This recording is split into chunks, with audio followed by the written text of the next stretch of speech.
Le spectre de la Grande Dépression s'empare de l'Australie. D'immenses files de chômeurs australiens se sont formés lundi, devant les agences pour l'emploi, alors que le Premier ministre Scott Morrison a dit redouter que la pandémie de coronavirus ne provoque une crise économique semblable à celle de la Grande Dépression. Lire aussi, coronavirus dans le monde et en Europe, les chiffres de l'épidémie, avec ses cartes mises à jour quotidiennement, après 29 ans de croissance économique, l'île continent est proche de la récession en dépit d'un vaste plan d'aide de 189 milliards de dollars australiens, 102 milliards d'euros. Au premier jour de l'entrée en vigueur de la mesure de fermeture des pubs, des casinos, des églises et des salles de sport, des chômeurs très nombreux ont formé de longues files d'attente devant les agences pour l'emploi de tout le pays, pour la première fois depuis des décennies.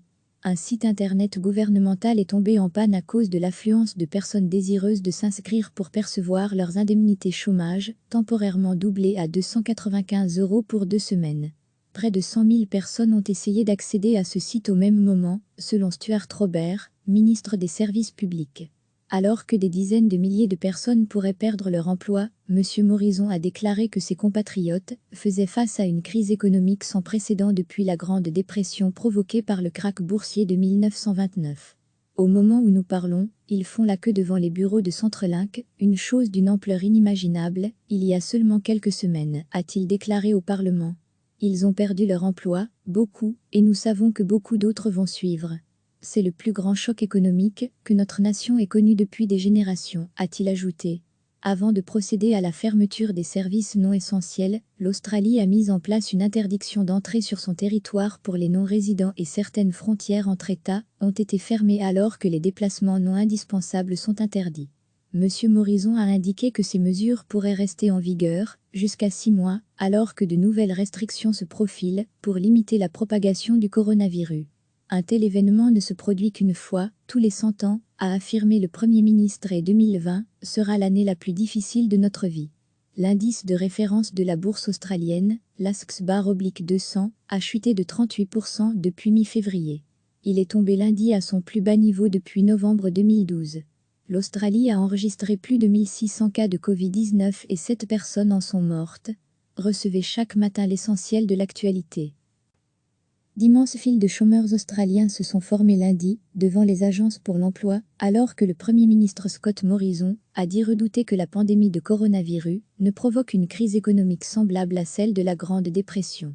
Lire aussi, coronavirus dans le monde et en Europe, les chiffres de l'épidémie, avec ses cartes mises à jour quotidiennement, après 29 ans de croissance économique, l'île continent est proche de la récession en dépit d'un vaste plan d'aide de 189 milliards de dollars australiens, 102 milliards d'euros.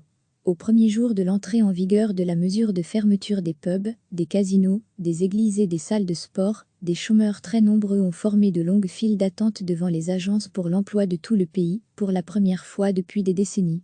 Un site internet gouvernemental est tombé en panne à cause de l'affluence de personnes désireuses de s'inscrire pour percevoir leurs indemnités chômage, temporairement doublées à 295 € pour 2 semaines. Près de 100 000 personnes ont essayé d'accéder à ce site au même moment, selon Stuart Robert, ministre des Services publics. Alors que des dizaines de milliers de personnes pourraient perdre leur emploi, M. Morrison a déclaré que ses compatriotes faisaient face à une crise économique sans précédent depuis la Grande Dépression provoquée par le krach boursier de 1929. Au moment où nous parlons, ils font la queue devant les bureaux de Centrelink, une chose d'une ampleur inimaginable, il y a seulement quelques semaines, a-t-il déclaré au Parlement. Ils ont perdu leur emploi, beaucoup, et nous savons que beaucoup d'autres vont suivre. C'est le plus grand choc économique que notre nation ait connu depuis des générations, a-t-il ajouté. Avant de procéder à la fermeture des services non essentiels, l'Australie a mis en place une interdiction d'entrée sur son territoire pour les non-résidents et certaines frontières entre États ont été fermées alors que les déplacements non indispensables sont interdits. M. Morrison a indiqué que ces mesures pourraient rester en vigueur jusqu'à 6 mois, alors que de nouvelles restrictions se profilent pour limiter la propagation du coronavirus. Un tel événement ne se produit qu'une fois, tous les 100 ans, a affirmé le Premier ministre, et 2020 sera l'année la plus difficile de notre vie. L'indice de référence de la bourse australienne, l'ASX/200, a chuté de 38% depuis mi-février. Il est tombé lundi à son plus bas niveau depuis novembre 2012.